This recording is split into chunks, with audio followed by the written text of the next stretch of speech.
Welcome to घटना study. समसामयिकी, घटना चक्र, आय दृष्टि द्वारा प्रकाशित करंट अफेयर के 6 प्रश्न आज हम इस वीडियो में करने वाले हैं और ये 6 प्रश्न हाल ही में घटित घटनाओं पर आधारित होंगे। तो चलिए वीडियो शुरू करते हैं। आज का पहला प्रश्न है, दिसंबर 2023 में पशु स्वास्थ्य सम्मेलन 2023 कहाँ आयोजित हुआ है?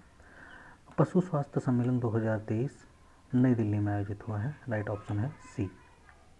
इससे संबंधित अन्य इम्पोर्टेंट पॉइंट हैं,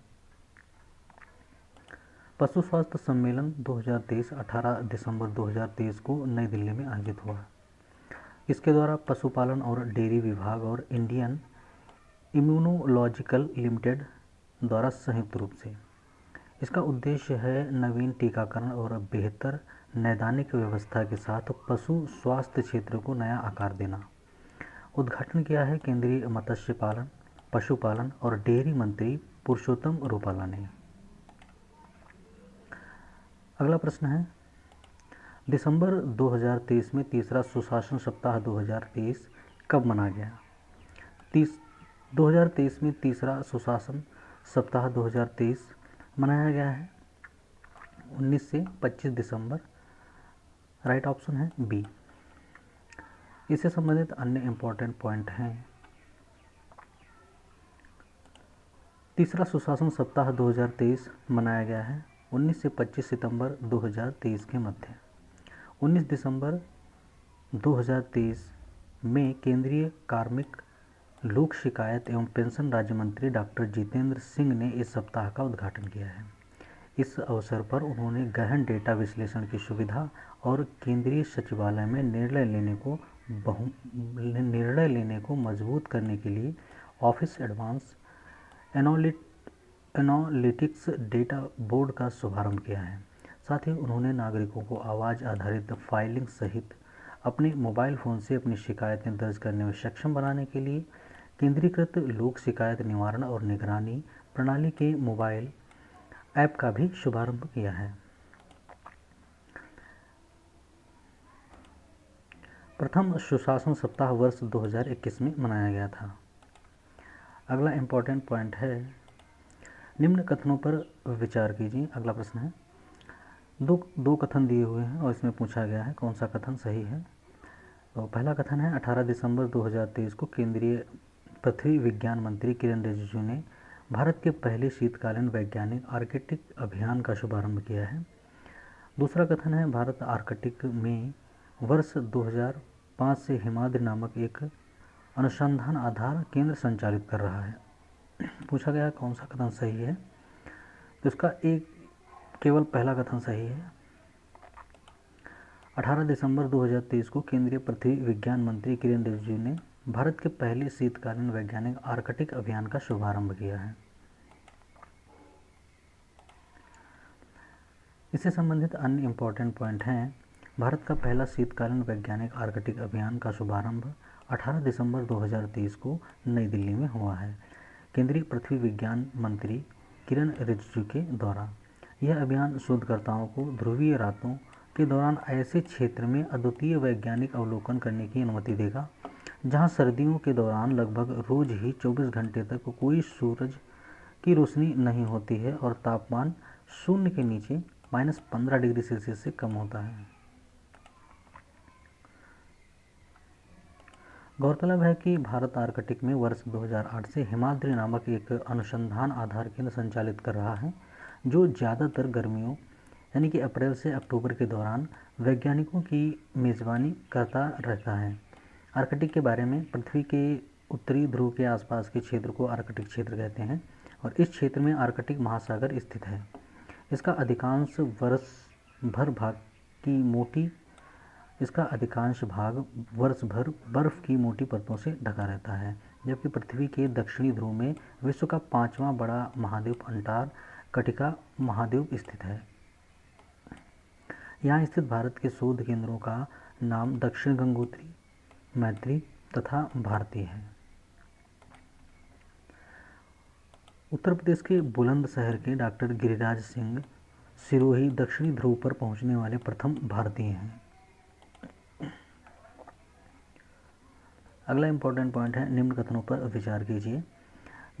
3 कथन दिए हुए हैं और पूछा गया है इनमें से कौन सा सही है। पहला कथन है संयुक्त राष्ट्र का 28वां जलवायु परिवर्तन सम्मेलन यानी कि COP 28 2023 में 30 नवंबर से 12 दिसंबर तक दुबई संयुक्त अरब अमीरात यानी कि UAE में किया गया। दूसरा कथन है इस सम्मेलन में भारत ने ग्रीन क्रेडिट पहल की शुरुआत की है। तीसरा कथन है COP 29 वर्ष 2024 में जापान में आयोजित होगा। इसका तीसरा कथन गलत है, बाकी के दोनों ऊपर के कथन सही हैं। राइट आंसर है ऑप्शन बी, पहला और दूसरा कथन सही है। इससे संबंधित अन्य इम्पॉर्टेंट पॉइंट हैं संयुक्त राष्ट्र का 28वां जलवायु परिवर्तन सम्मेलन यानी कि COP 28 2023 में आयोजित हुआ है 30 नवंबर से 12 दिसंबर 2023 के मध्य। कहाँ? दुबई संयुक्त अरब अमीरात में। और पिछला सम्मेलन हुआ था शर्म अल शेख मिस्र में। COP 28 का उद्देश्य है वैश्विक तापमान वृद्धि को 1.5 डिग्री तक सीमित करने के लिए वैश्विक समाधानों की पहचान करना, पेरिस समझौते के लक्ष्यों को प्राप्त करना। इस सम्मेलन में प्रधानमंत्री नरेंद्र मोदी ने भाग लिया था और इस सम्मेलन में भारत ने मिशन लाइफ के आदर्शों को आगे बढ़ाते हुए अभिनव पर्यावरण कार्यक्रमों और उपकरणों के आदान प्रदान के लिए एक सहभागी वैश्विक मंच बनाने के उद्देश्य से ग्रीन क्रेडिट पहल शुरू की थी। ग्रीन क्रेडिट पहल क्या है? इसे जलवायु परिवर्तन की चुनौती के लिए एक प्रभावी प्रतिक्रिया के रूप में पृथ्वी के हित से जुड़े स्वैच्छिक कार्यों को प्रोत्साहित करने के लिए एक तंत्र के रूप में तैयार किया गया है। यह प्राकृतिक पारिस्थितिकी प्रणालियों का जीर्णोद्धार करने और उन्हें पुनर्जीवित करने के लिए बंजर या खराब भूमि और नदी जल ग्रहण क्षेत्रों पर वृक्षारोपण के लिए ग्रीन क्रेडिट जारी करने की कल्पना करता है। दुबई जलवायु समझौते की प्रमुख बातें हैं। इस सम्मेलन में 200 देश इस बात पर सहमत हुए कि जीवाश्म ईंधन का इस्तेमाल उचित और न्याय संगत तरीके से वर्ष 2050 तक समाप्त किया जाएगा। हरित ऊर्जा को वर्ष 2030 तक 3 गुना तथा ऊर्जा दक्षता को 2 गुना किया जाएगा। देशों को अपने स्वैच्छिक जलवायु लक्ष्य NDC 2024 के अंत तक पूरे करने होंगे। अमीर देशों द्वारा अपने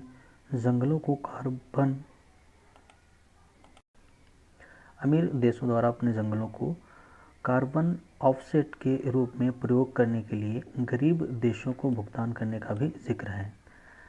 COP का अर्थ जलवायु परिवर्तन पर संयुक्त राष्ट्र का फ्रेमवर्क कन्वेंशन UNFCCC में पार्टियों के सम्मेलन से है। UNFCCC वर्ष 1992 में विश्व के अधिकांश देशों द्वारा अपनाई गई एक अंतर्राष्ट्रीय संधि है। यह संधि ग्लोबल वार्मिंग से निपटने के लिए स्थापित की गई थी और उल्लेखनीय है कि COP 29 वर्ष 2024 में अजरबैजान में प्रस्तावित है।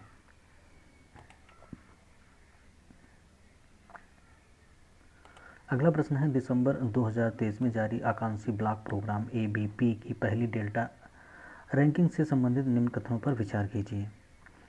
पहला कथन है इस रैंकिंग को नीति आयोग द्वारा जारी किया गया है और दूसरा कथन है रैंकिंग में उत्तर प्रदेश के कौशाम्बी जिले के कौशाम्बी ब्लॉक को शीर्ष स्थान प्राप्त हुआ है। तो दूसरा कथन गलत है, पहला कथन सही है।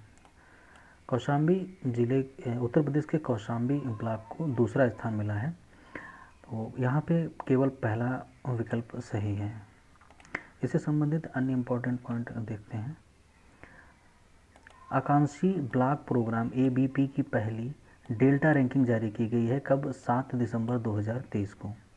किसके द्वारा? नीति आयोग के इस रैंकिंग में देश भर से 329 आकांक्षी जिलों और 500 आकांक्षी ब्लॉकों की भागीदारी हुई है। ब्लॉकों की रैंकिंग की गणना ब्लॉकों के प्रदर्शन और जून 2023 के महीने में प्रमुख प्रदर्शन संकेतकों KPI में प्राप्त प्रगति के आधार पर की गई है। इस रैंक में तेलंगाना के आसिफाबाद के तिरियानी कुमुरम भीम ब्लॉक को पहला स्थान मिला है, जबकि दूसरा स्थान उत्तर प्रदेश के कौशाम्बी जिले के कौशाम्बी ब्लॉक को मिला है।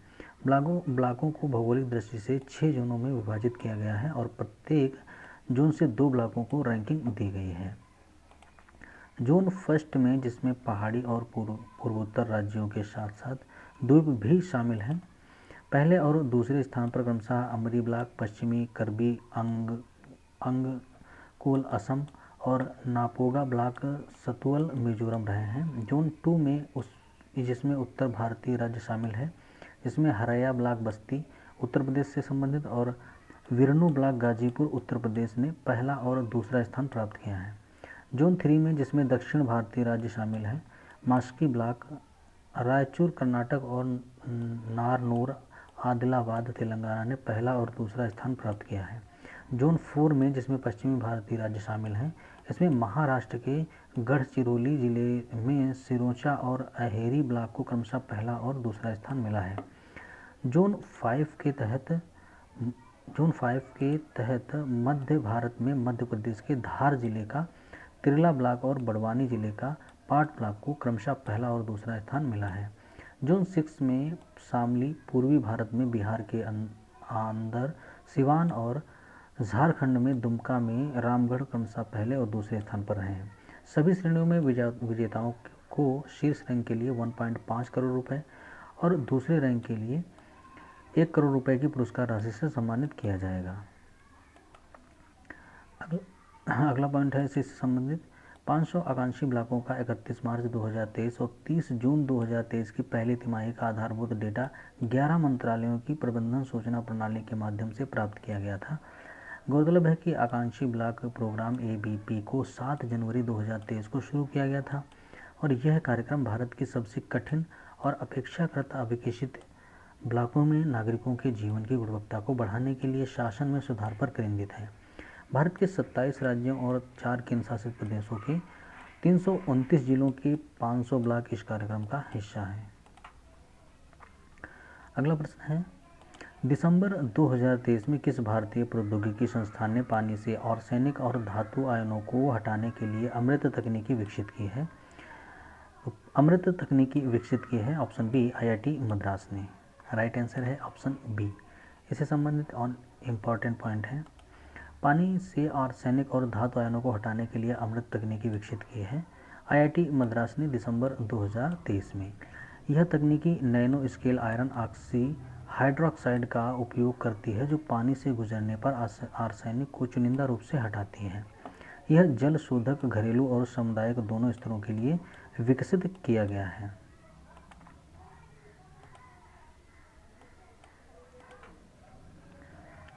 तो ये आज का लास्ट क्वेश्चन था। वीडियो आप लोगों को कैसा लगा हमें कमेंट में ज़रूर बताएं और वीडियो देखने के लिए धन्यवाद।